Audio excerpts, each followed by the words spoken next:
In Minnesota, they call this an egg bake, but they also call a goose a gray duck and a casserole a hot dish.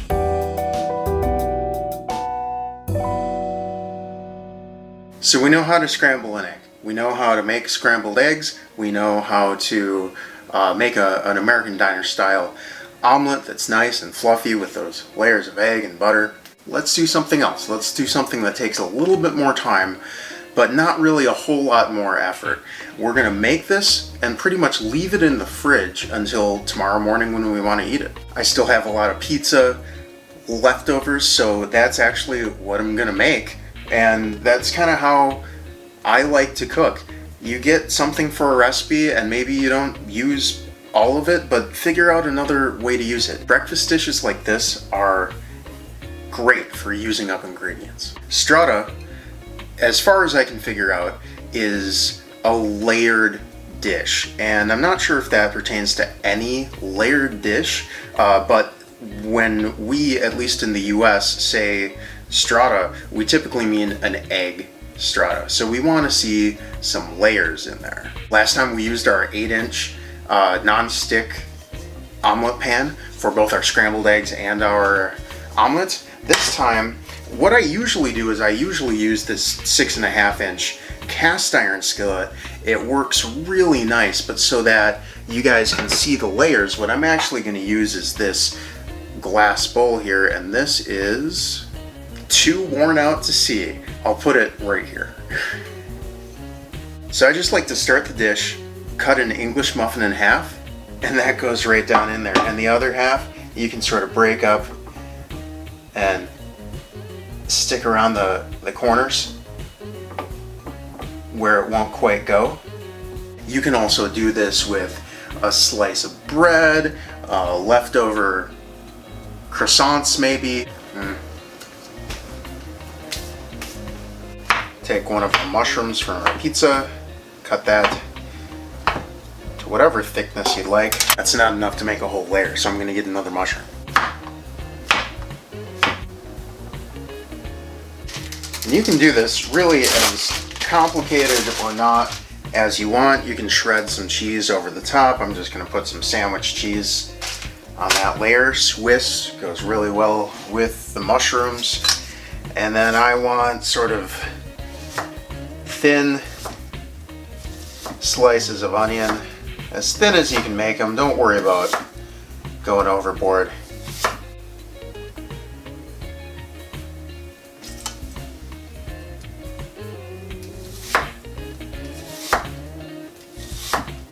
Maybe another layer of cheese. And then that sausage that we made our pizza with, I'm going with maybe marble-sized pieces. You can do just one big layer of sausage if you want, but as you'll see in a minute, the egg mixture is going to soak down into this, and one big layer might be a barrier. So I'll give myself like 8 or 9 little sausage balls.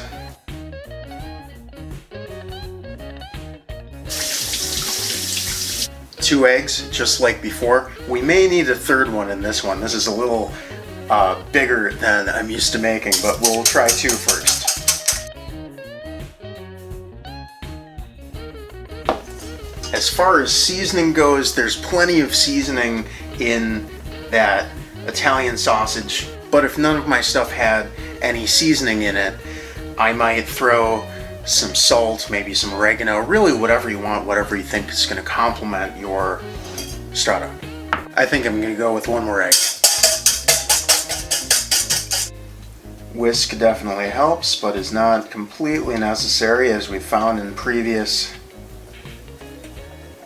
episodes here. Silicone spatula, also very helpful. I'm going to put links to all this stuff in the description below, as well as on my website. And also, if you're getting any value from any of my stuff, please subscribe to the channel, like the video so that YouTube knows to get the right videos in front of the right people. And if you have a local kitchen shop that you love, please pick all this stuff up there. But if you do not, you'll be supporting the channel by getting it from me down there. So we're just going to cover that. And that's going to go in the fridge until I'm ready to make it tomorrow morning. Morning after, and we're just going to take it out of the fridge and let it stand at room temperature for about half an hour. While we do that, there's a couple things we can do. I have Swiss down here, but we're also using leftover pizza toppings, so I'm going to take one of those mozzarella portions that I made, stick it in the freezer for those 30 minutes. It's going to make it a lot easier to grate. And the other thing we're going to do is preheat our oven to 375 Fahrenheit or around 190 Celsius.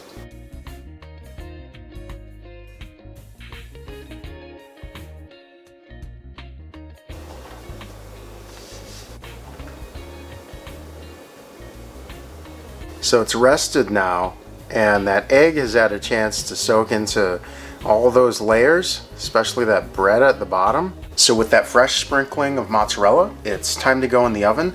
Now when I do this with my more shallow cast iron, I put it in for about 30 minutes. I'm anticipating that this will take 35 to 40.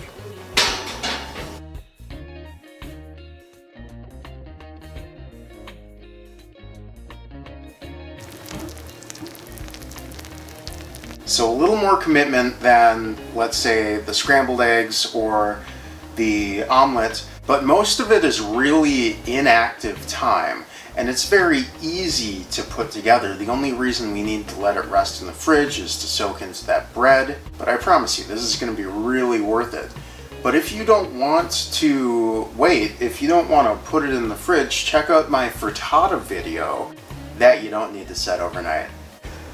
So this is a little bit much. This will probably be 2 servings in my house, but if you're super hungry, go for it.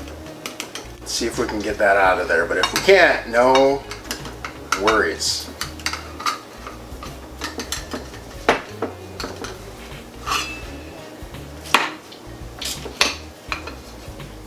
See all those layers in there? We have our mushroom layers, and we have our onion layer, and we have our sausage layer, little bread layer at the bottom.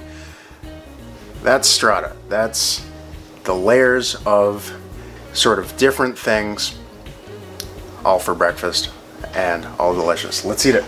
And this is kind of why I like using mozzarella cheese to it. It lets you know when it's done. You know, mozzarella's golden, mozzarella's brown. Hey, strata's done.